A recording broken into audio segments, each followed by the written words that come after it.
Hello friends, welcome back to my YouTube channel live study Gaurav. जैसा कि आप सभी को पता है KVS GSA का जो एग्ज़ाम था वो 1 मार्च को शेड्यूल्ड था और आप सभी ने बहुत अच्छे से उस पेपर को टैकल भी किया होगा और काफ़ी अच्छा आप स्कोर भी करेंगे। कहीं ना कहीं मैं मानता हूँ अगर कोई बच्चा अच्छे से सीरियसली अपनी तैयारी अच्छे से कर रहा है तो वो फॉर श्योर है कि कहीं ना कहीं सेटल जरूरी होगा। ठीक है, अब बात करते हैं कि मैं आपको इस वीडियो में क्या प्रोवाइड करने वाला हूँ। तो पहले तो मैं आपको प्रीवियस ईयर का कट ऑफ बताऊँगा कि प्रीवियस ईयर क्या था और क्या क्या सिनेरियो रहा था। और वही मैं अगर मैं बात करूँ, मैंने खुद ने भी ये पेपर प्रिपेयर किया है तो मैं खुद का भी एक्सपीरियंस आपके साथ शेयर करूँगा कि मुझे किस लेवल का पेपर लगा।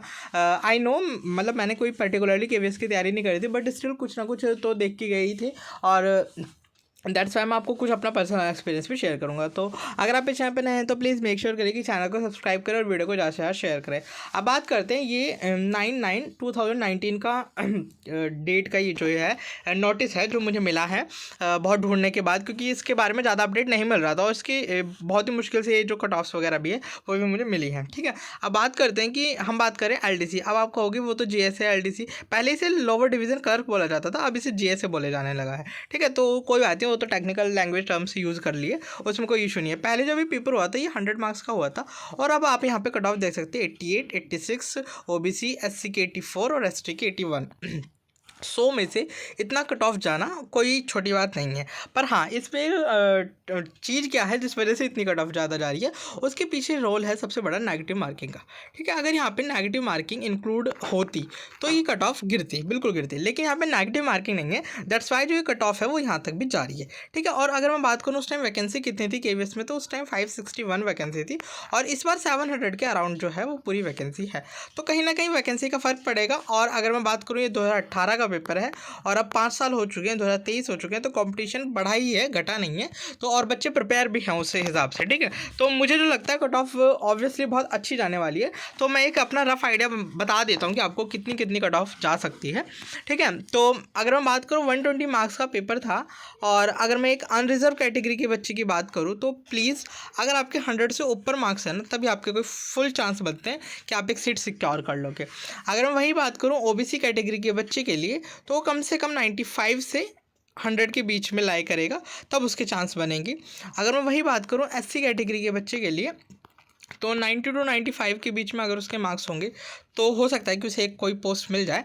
और अगर मैं वही बात करूँ ST की तो उसकी भी 85 प्लस ही रहने वाली, इससे नीचे नहीं जाने वाली जो वैकेंसी का देख पा रहा हूँ, और हो सकता है ये 90 तक भी चली जाए। ठीक है, अब बात कर दी मैंने। और OH कैटेगरी अगर उस टाइम 86 गई थी और 86 गई थी 81 गई थी VH में, तो आप लगभग इसमें भी 5 से 7 नंबर जोड़ लो, 5-5 नंबर तीनों कैटेगरी में जोड़ के आप देख लो कि आपका स्कोर वहाँ तक पहुँच रहा है या नहीं पहुँच रहा है। यही जो है मेरे हिसाब से एक्सपेक्टेड कट ऑफ रहेगी और ज़्यादा मेजर चेंजेस आपको इसमें देखने को नहीं मिलेंगे क्योंकि नेगेटिव मार्किंग नहीं है। दैट्स वाई सभी बच्चे अटैम्प्ट करके आते हैं और उसमें जो क्वेश्चन की प्रोबेबिलिटी होती है सही जाने की वो ज़्यादा हो जाती है। ठीक है, तो दैट्स वाई इतनी जो कट ऑफ है वो हाइक करेगी कहीं ना कहीं। ठीक है, अब मैं बात करता हूँ मेरा खुद का क्या एक्सपीरियंस था और पेपर का लेवल कैसा था। तो अगर मैं बात करूँ पेपर का लेवल इजी टू मॉडरेट था। कुछ सेक्शन लाइक GS और जो मुझे लगता है मैथ्स मुझे थोड़ा सा टिपिकल लगा था, और मैथ्स भी ऐसा नहीं था कि बिल्कुल नहीं किया जा सकता था। अगर कोई नॉर्मल बच्चा अच्छे से प्रिपेयर कर रहा है, by the way maths background से नहीं हूँ, जस्ट बिकॉज मैं स्टानो का स्पेसिफिक हूँ, दैट्स वाई मेरे लिए तो भाई मैथ्स काफ़ी हार्ड पड़ जाता है, जस्ट बिकॉज कि मैंने कर नहीं रखा है मैथ। तो क्या हुआ कि मैंने मैथ करा, फिर भी मेरे से 12-13 क्वेश्चन हो गए थे और मैं खुद से सेटिस्फाइड था कि अगर मैं नॉन मैथ बैकग्राउंड से हूँ और स्टिल मैं इतना कर पा रहा हूँ, तो अगर कोई बच्चा मैथ से करके जा रहा है तो वो आराम से 20 आउट ऑफ 20 क्वेश्चन करके आएगा, उसे कोई दिक्कत नहीं होगी। हिंदी में कुछ तत्सम तद्भव के जो ये क्वेश्चन होते हैं ये थोड़े से टिपिकल मुझे लगे थे। और वहीं अगर मैं बात करूँ इंग्लिश सेक्शन की, तो इंग्लिश में जो वोकैबुलरी थी काफ़ी अच्छे लेवल की थी, कुछ वोकैबुलरी। और पैसेज तो नॉर्मल था, पैसेज में कुछ दम नहीं था, जैसा एसएससी पूछते बिल्कुल नहीं था वैसा। 2-3 लाइन का पैसा था और ईजी ही था कहीं ना कहीं वो।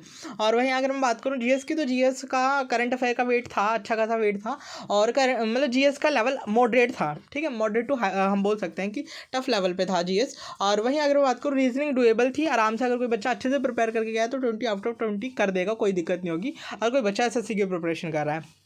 और वही बात करूँ कंप्यूटर, तो देखो मैंने तो कंप्यूटर पढ़ा नहीं था, बट स्टिल मैंने 1 घंटे पहले कोई वीडियो देखी थी और उसमें से कुछ क्वेश्चंस एलिमिनेशन के थ्रू कैसे भी मतलब हो गए थे अच्छे खासे क्वेश्चन।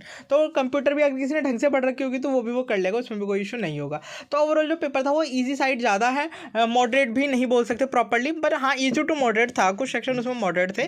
दैट्स वाई जो कट ऑफ जो है हो सकता है कि लिटिल बिट और ऊपर चली जाए, उसमें कोई मतलब गारंटी नहीं दे सकता इस चीज़ की, ठीक है। तो ये मेरा खुद का पर्सनल एक्सपीरियंस, काफ़ी अच्छा पेपर था, बैलेंस पेपर था, काफ़ी कुछ मतलब जैसा होता है ना कि और भी डिपार्टमेंट्स पेपर कराते हैं और उसमें बहुत ज़्यादा वेरिएशन देखने को मिलता है और आपका जो नॉर्मलाइजेशन है उसके ऊपर ज़्यादा इंपैक्ट पड़ता है, पर इसमें मुझे नॉर्मलाइजेशन का ज़्यादा इंपैक्ट पड़ता हुआ नहीं दिखेगा जहाँ तक मुझे लगता है, और कहीं ना कहीं 5 से 7 नंबर का ही हो सकता है नॉर्मलाइजेशन आपको मिले, ठीक है। कैसी लगी आपको वीडियो मुझे कमेंट सेक्शन में बताना, और आपका पेपर कैसा रहा और आपने किस किस तरीके से चीज़ें टैकल करी, अगर आपको कुछ बताना है तो प्लीज़ कमेंट सेक्शन आपके लिए खुले हुए हैं कि आप आराम से उस पर कमेंट कर सकते हैं। अगर आप इस चैनल पर नए हैं तो प्लीज़ मेक श्योर करें कि चैनल को सब्सक्राइब करें। Thank you.